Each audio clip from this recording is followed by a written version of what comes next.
नमस्कार विद्यार्थी मित्रांनो, विदर्भ आयएस अकॅडमीच्या या ऑनलाईन प्लॅटफॉर्मवर आपलं सर्वांचं पुन्हा एकदा हार्दिक स्वागत आहे. मित्रांनो, आजच्या सेशनमध्ये आपण डिस्कस करणार आहोत काल झालेली आपली राज्यसेवा पूर्व परीक्षा.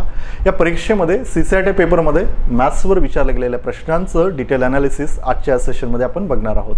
मुख्य म्हणजे मॅथ्स आणि रिझनिंग मिळून या पेपरमध्ये केवळ 25 प्रश्न विचारण्यात आलेले होते ॲज युजल, राईट. आणि या 25 पैकी 7 प्रश्न हे मॅथ्सवर विचारण्यात आलेली होती. ठीक आहे, तर या सेशनमध्ये केवळ आपण 7च प्रश्नाचं ॲनालिसिस घेणार आहोत, राईट.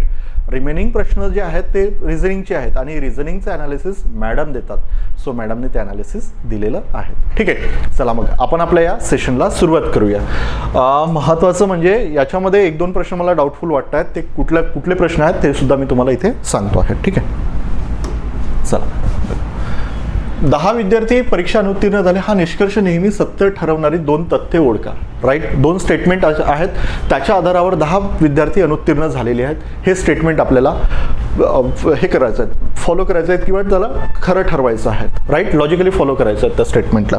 बघा, आता स्टेटमेंट आपल्याला हे 4 दिलेले आहेत आणि या 4 स्टेटमेंटपैकी 2 स्टेटमेंट घेऊनच आपल्याला ते वरचं स्टेटमेंट खरं ठरवायचं आहे. ठीक आहे. 40 विद्यार्थी परीक्षा उत्तीर्ण झालेत. ओके. 10 विद्यार्थ्यांनी परीक्षा पूर्ण केली नाही म्हणून ते उत्तीर्ण व अनुत्तीर्ण झाले नाहीत. त्याच्यानंतर अनुत्तीर्ण झालेल्या विद्यार्थ्यांची संख्या परीक्षा पूर्ण न करणाऱ्यांपेक्षा 5:1 जास्त आहेत आणि उत्तीर्ण झालेल्या विद्यार्थ्यांची संख्या अनुत्तीर्ण विद्यार्थ्यांपेक्षा 4:1 जास्त आहेत.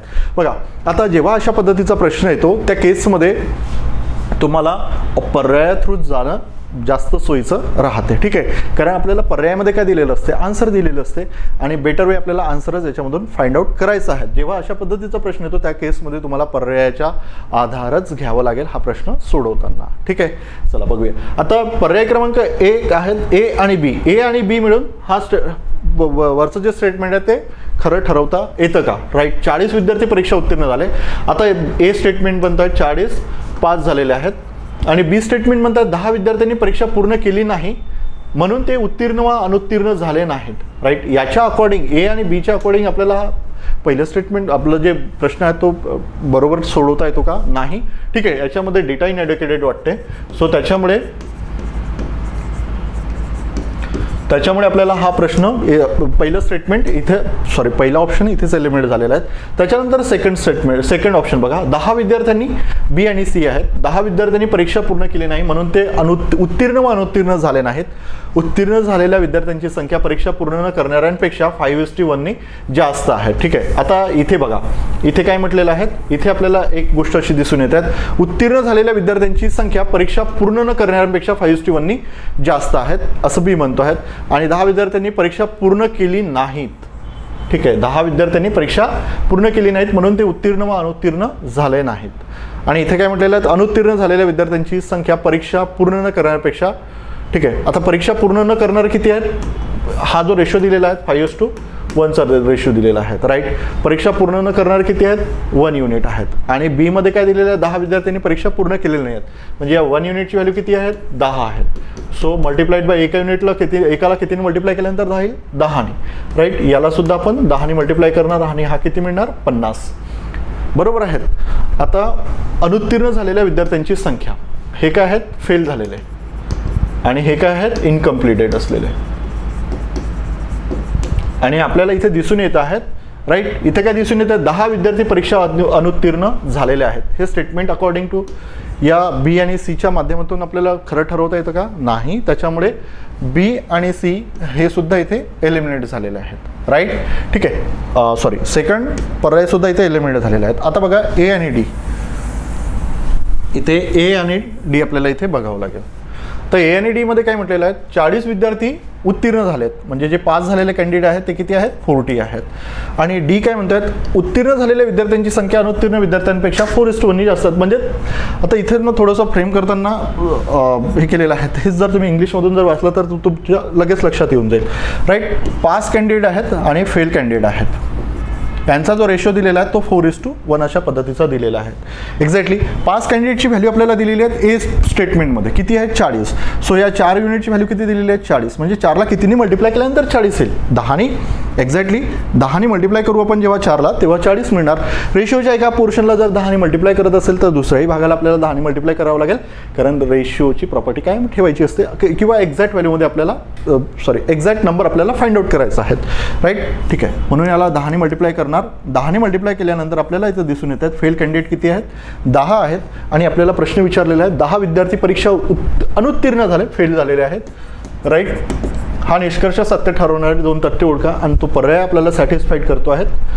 पर्याय क्रमांक 3. ठीक आहे, हा सॅटिस्फाईड करतो आहे वरचं स्टेटमेंट. ओके, खरं ठरवण्याकरता. ठीक आहे, चालेल. त्याच्यामुळे बी आणि डीचा काही संबंधच येत नाही.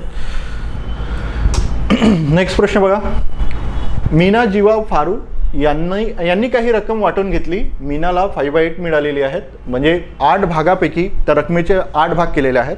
ठीक आहे, त्याच्यापैकी 5 भाग मीनाला मिळालेले आहेत. जीवाला 0.25 भाग मिळालेला आहेत आणि फारूला 75 रुपये मिळालेले आहेत. तर मूळ रक्कम दर्शविणारा पर्याय आपल्याला इथे निवडायचा आहे. आता जेव्हा हा जो प्रॉब्लेम आहे हा फ्रॅक्शन बेसिसवरचा प्रॉब्लेम आहे. 0.25ला इथे तुमचा मुद्दा असेल की हे 5/8 आहेत, त्याच्यानंतर 0.25 आहेत. तर 0.25ला तुम्ही काय लिहिणार? लिहून 0.25ला तुम्हाला 1/4 लिहिता येतात. बरोबर आहेत. 1/4 म्हणजेच काय? 0.25. कशा पद्धतीनं? 1ला 4ने भाग जातोय का? नाही जात. मग काय देणार आपण? 1 मिनिट, अशा पद्धतीचं करून दाखवतोय. 4ने भाग जात नाहीत म्हणून 0चा भाग देईल. 1 डेसिमल दिल्यानंतर इथे 0 येईल. 4 2 8. त्याच्यानंतर इथे किती येतात? 2 येतात. सो डेसिमल नंतर 2 डिजिटला आपण डिवाइड करणार आहेत, तिथे लिहिणार आहेत नंबर. सो इथे 0 येईल. 4 5 20. सो किती येणार? 0. म्हणजे 0.25. 1/4ला काय लिहू शकतो आपण? 0.25 लिहू शकतो. एक्झॅक्टली. ठीक आहे. आता याची जर बेरीज करतोय आणि रिमेनिंग जे रक्कम मिळालेली आहे ते फारुकला 75 रुपये मिळालेले आहेत, नो डाऊट. ठीक आहे. आता 5/8 प्लस 1/4 हे टोटल बघूया आपण किती येतात तर. ठीक आहे, फ्रॅक्शन व्हॅल्यूमध्ये. याचा एलसीएम काय येतोय? 8 येतो एलसीएम. आणि इथे एलसीएम येण्यासाठी, इथे 8 येण्यासाठी मल्टिप्लाइड बाय 2 करावं लागेल. सो 5 + 2 7/8. म्हणजे 8 भागापैकी 7 भाग. आता हे संपूर्ण अशी रक्कम दिलेली आहेत, याचे आपण असे 8 भाग केलेले आहेत. ठीक आहे, वॉट एव्हर, जे की 1 2 3 4 हे 8 भाग केलेले आहेत आणि हे 1 2 3 4 या 8 भागापैकी 7 भाग जे दिलेले आहेत ते आपण मीना आणि जीवाला दिलेले आहेत. राईट. आणि राहिलेला 1 भाग कुणाला असेल? फारूला, जो 75. एका भागाची व्हॅल्यू किती दिलेली आहेत? 75. ठीक आहे, पुढे सांगतोय मी. आता मी जर म्हटलेलं आहे की हा जो एवढा पोर्शन आहे, ठीक आहे, हा जो पोर्शन आहे हा कंप्लीट गेलेला आहे जीवा आणि फारूला, मीना आणि जीवाला. एक्झॅक्टली. आणि मग हा जो राहिलेला जो पोर्शन आहे कुठला? हा पोर्शन आहे 75 युनिटचा, सॉरी 75 रुपयाचा. ठीक आहे, हा आहे 75 रुपयाचा. एका भागाची व्हॅल्यू किती दिलेली आहेत? 75. तर संपूर्ण भाग किती आहेत? हे 8 भाग आहेत. तर आपल्याला याच्यामधला डिफरन्स किती आहेत? 1 युनिटचा. आणि 1 युनिटचीच व्हॅल्यू किती दिलेली आहे? 75. तर आपल्याला या 8 भागाची व्हॅल्यू काढायची आहेत. तर एका युनिटची व्हॅल्यू जर 75 असेल तर 8 गुणिले 75 करा. किती मिळणार आपल्याला? 75 2 150. ठीक आहे. आणि 2 8. आणि हे किती येणार? 300, सॉरी 600 रुपये. ठीक आहे का? येस. पर्याय क्रमांक 2 काय असणार आपलं? हे आन्सर असणार. आता याच्यामध्ये मला समजून सांगताना थोडा वेळ लागतो. बाय द वे हे फार सोपं आणि सरळ आहेत. राईट. तुम्ही आता हे सर्कल वगैरे काढून दाखवलेलं आहे, हे समजण्याच्या माध्यमातून तुम्ही जस्ट डिरेक्टली 7/8 केलेलं असतं. आता याच्यामधला गॅप किती आहेत? 1 युनिटचा गॅप आहेत. राईट. 7 भाग जीवा आणि मीना आणि जीवाला गेले तर राहिलेला एक भाग कुणाला गेलेला असेल? फारूला. आणि एका भागाची व्हॅल्यू किती दिलेली आहेत? 75 रुपये. सो या 8 युनिटची व्हॅल्यू किती असणार? 8 गुणिले 75 करा, जे किती मिळतात तुम्हाला? 600. 8 5 40, 4 8 7 56, 4 60. राईट. 600 रुपये. आणि 600 रुपये तुमचा आन्सर असेल. विचारला होता प्रश्न 2.5 मार्क्ससाठी. बाय द वे तो 1 मार्क्सचाच प्रश्न आहे. एनिवे असो. 11वा सामना खेळताना फलंदाज 26 धावा काढून बाद झाला व त्यामुळे या मोसमातील त्याच्या धावांची सरासरी 15 ते 16 अशी वाढली. 15 वरून 16 अशी वाढली. या मोसमात स्वतःची सरासरी 20 पर्यंत नेण्यासाठी त्याने या डावात जितक्या धावा काढणे आवश्यक होते ती धावसंख्या दाखविणारा पर्याय आपल्याला निवडा.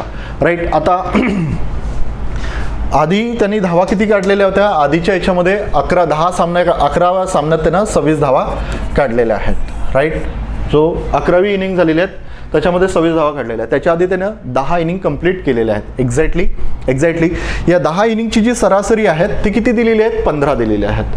हे 26 धावा काढल्यामुळे सरासरी किती वाढलेली आहेत? 16 झालेली आहेत.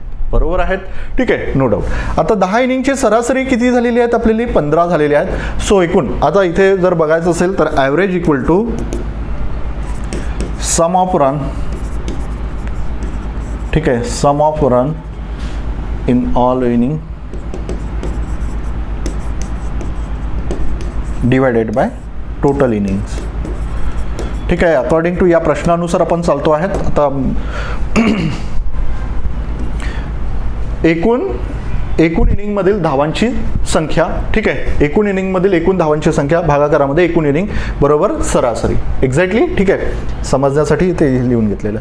आता आपल्याला sum of runs in all inning, आता जे 10 इनिंग आपण आधी खेळलेले आहेत त्या 10 इनिंगमध्ये एकूण किती धावा काढलेल्या आहेत याची आपण बेरीज करणार. ठीक आहे, तर इकडे डिवायडेड असलेलं किती आहे? टोटल इनिंगची व्हॅल्यू किती आहे? 10. ॲव्हरेज किती दिलेलं आहेत आपल्याला? 15 दिलेलं आहेत. सो हा इकडे आल्यानंतर काय होणार? 15 गुणिले 10 बनणार. म्हणजेच काय मिळणार? Sum of runs in all innings. ठीक आहे, एकूण इनिंगमधल्या रनांची बेरीज जे किती आलेले आहेत? 150. हे जे 150 रन आहेत हे किती इनिंगमधले आहेत? हे आहेत सर 10 इनिंगमधले. 10 इनिंगमधले, ठीक आहे. ओके, एक्झॅक्टली 150 जे रन आलेले आहेत ते आपल्या 10 इनिंग्स मधलेले आहेत. बस आता इथे बाकी कन्फ्यूज व्हायचं नाही आहेत. कन्फ्यूज कुठे होणार? तुम्ही या 26 धावा काढलेल्या आहेत वगैरे वगैरे वगैरे इथे कन्फ्यूज होणार. परंतु आत्ता आपल्याला फायनली प्रश्न काय विचारलेला आहे तो महत्त्वाचा आहे. या मोसमात म्हणजे 11व्या डावात स्वतःची सरासरी 20 पर्यंत नेण्यासाठी त्याने या डावात जितक्या धावा काढणे आवश्यक होते ती संख्या दाखविणारा पर्याय निवडा.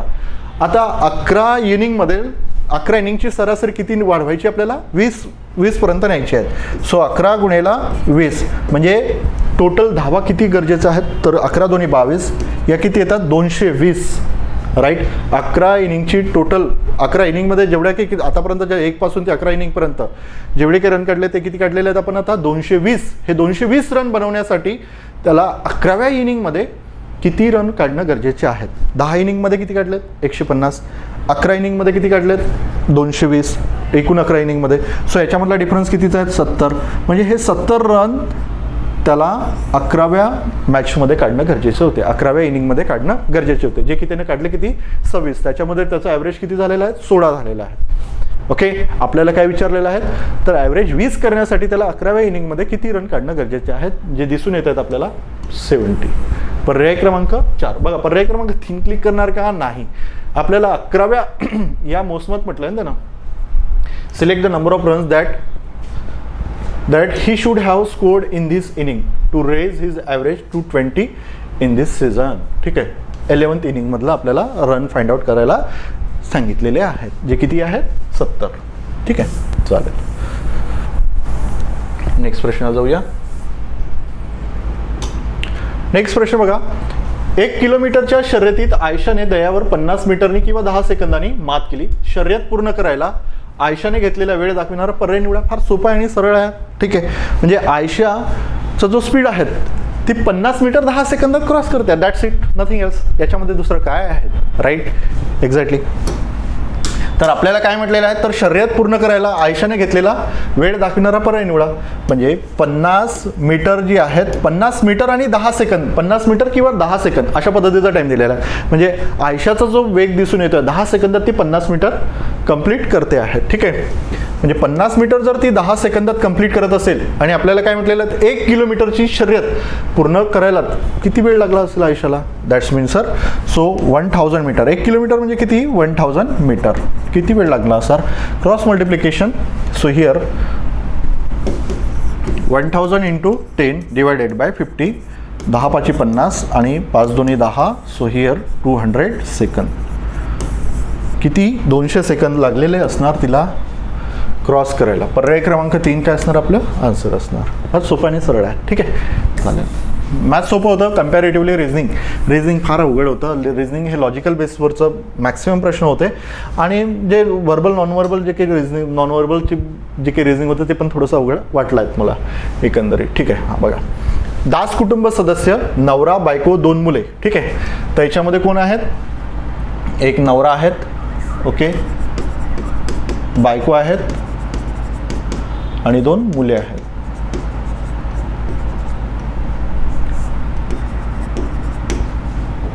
एका मुलाचं वय 7 वर्ष आहेत आणि एक आहेत 13 वर्षाचा आणि बायकोच्या साठीतील आई आणि सासू पण आहेत त्याच्या नवरा. ठीक आहे, सासूबाई पण आहेत आणि जिचं वय आहे 60 इयर्स. ठीक आहे, 60+ आहेत की साठीतील आई. या आठवड्याच्या सुट्टीत विज्ञान उद्यानातील कार्यक्रमाला जाणार आहेत. पालक मोठ्या मुलांसहित 2 दिवस उपस्थित राहणार आहेत. पालक म्हणजेच कोण? नवरा आणि बायको आणि मुलांसहित 2 दिवस उपस्थित राहणार आहेत. परंतु दासबाईंची आई आणि धाकटे मूल यातला 1 दिवस नातेवाईकांबरोबर घालवणार आहेत.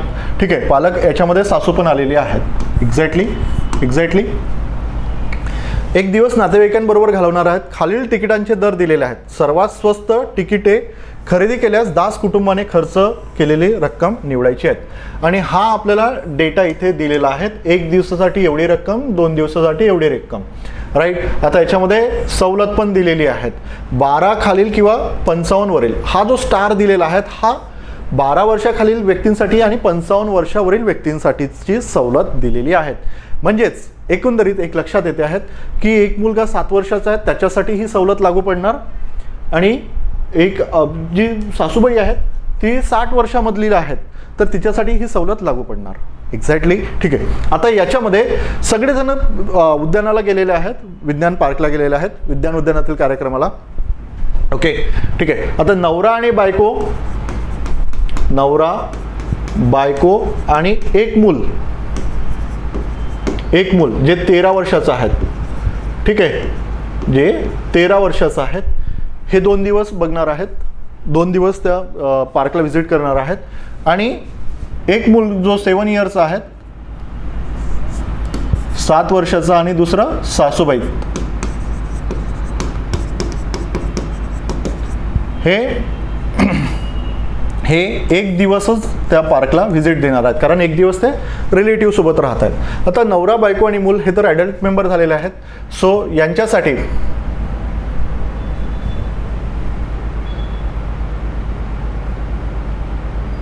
एक दिवस सवलत 7, 14 आणि 13 वर्षापर्यंतचीच ही आपल्याला सवलत दिसून येत आहेत. हां, इथे आपल्याला दिसून येईल हे 20 रुपये प्रौढांसाठी. ठीक आहे, म्हणजे 20 रुपये याचे, 20 रुपये याचे आणि दुसरं मूल आहेत अजून. हे जे मूल आहेत हे 15 रुपये आणि हे पण 2 दिवस थांबणार आहेत. ठीक आहे, 2 दिवसाचं 15 रुपये ना. हां, 15 रुपये दर. 20 + 20 45 + 15. ठीक आहे, म्हणजे किती येणार? 20 + 20 + 15 आणि त्याच्यानंतर आई आहेत त्यांची जी 1 दिवस आहेत म्हणजे तिच्यासाठी येईल 7 रुपये आणि जो मुलगा आहेत जो सुद्धा अंडर 12 आहेत तर त्याच्यासाठी येईल 7 रुपये. ठीक आहे, म्हणजे हा मुलगा 7 रुपये आणि हे आई 7 रुपये. सो 20 + 20 40, 40 + 15 55 आणि 55 7 + 7 14, 5 × 4 9, 6 × 1 7 69 रुपयाचं हे आन्सर यायला पाहिजेत कारण जी सवलत दिलेली आहेत ते इथे दिलेली आहेत आणि 2 दिवसासाठी हे 15 रुपये हा वापरणार. राईट, 20 + 20 40, 40 + 15 55. राईट, आणि 55 7 + 7 14 म्हणजेच किती मिळणार? 69 हे सर्वात स्वस्त तिकीट खरेदी केल्यास दास कुटुंबाचं खर्च केलेली रक्कम आपल्याला तिथे निवडता येईल. लक्षात आलंय का? पुन्हा एकदा समजावून सांगतो मी या प्रश्नाचं आन्सर.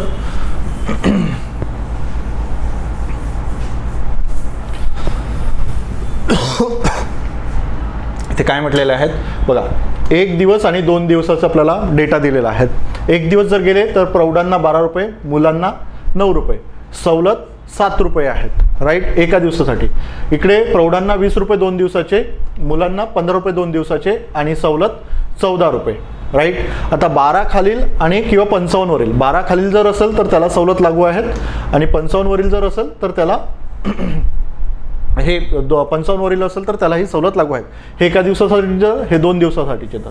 एक्झॅक्टली, ठीक आहे. आता इथे काय म्हटलेलं आहे, नवरा बायको 2 मुले हे 7 व 13 वयोगटातील मुलं आहेत, राईट. म्हणजे एक मुलगा इथे येणार जो 13 इयर्सचा आहे, राईट.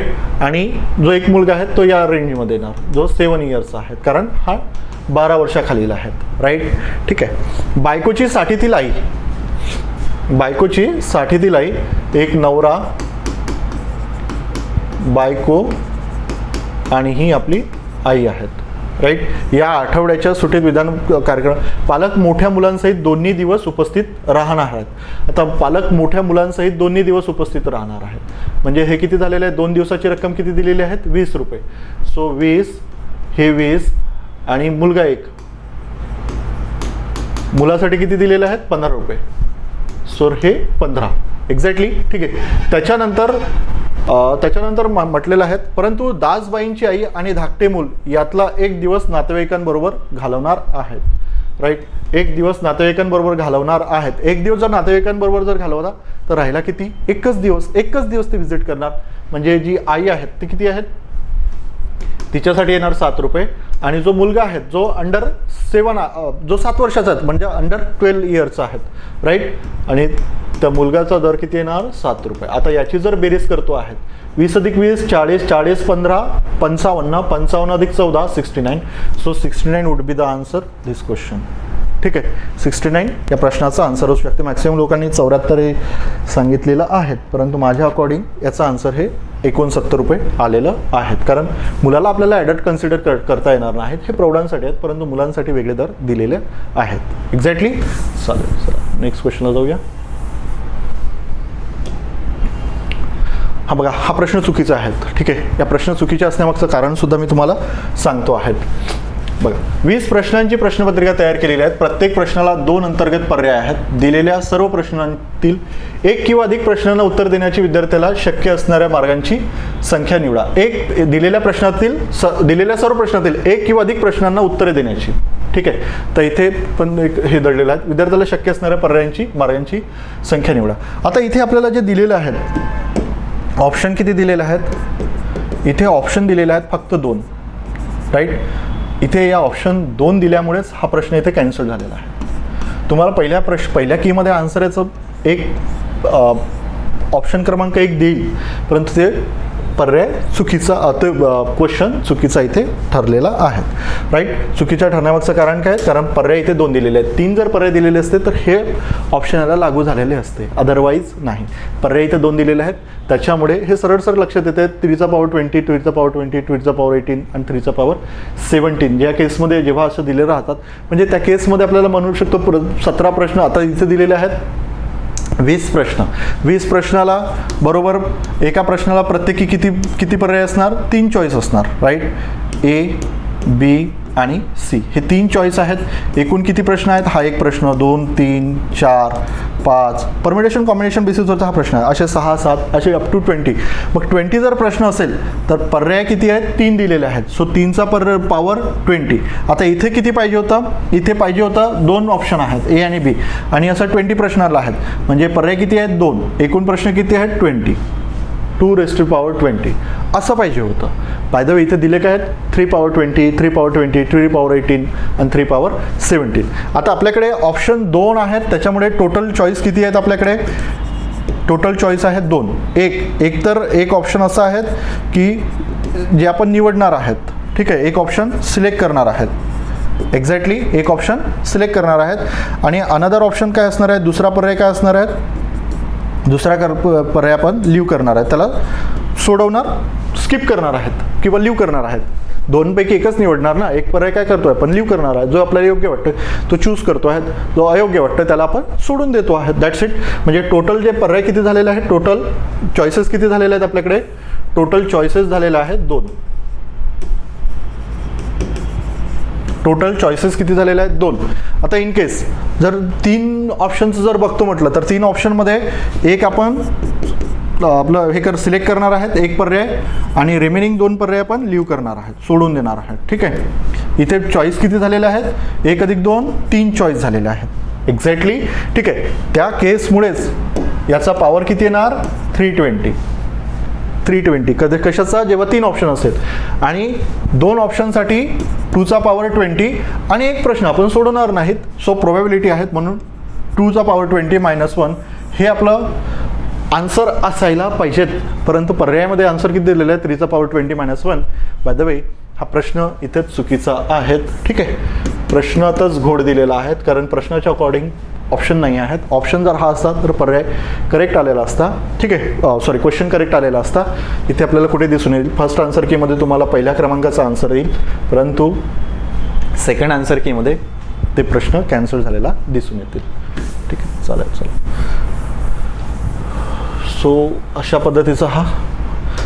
आणि या प्रश्नामध्ये मला डेटामध्ये थोडा प्रॉब्लेम वाटतो यार, की याच्यामध्ये डेटामध्येच थोडा प्रॉब्लेम आहेत. सो हाही प्रश्न पहिल्या आन्सर कीमध्ये तुम्हाला हे आन्सर देईल, सेकंड आन्सर कीमध्ये अकॉर्डिंग टू पहिल्या आन्सर कीमध्ये हे आन्सर देण्याची प्रोबॅबिलिटी जरा जास्त आहेत, परंतु सेकंड आन्सर कीमध्ये हा प्रश्न कॅन्सल होऊन येईल. ठीक आहे, चला अशा पद्धतीचं आपलं या प्रश्नांचं ॲनालिसिस होतं. आय होप तुमचा पेपर चांगला गेलेला असणार.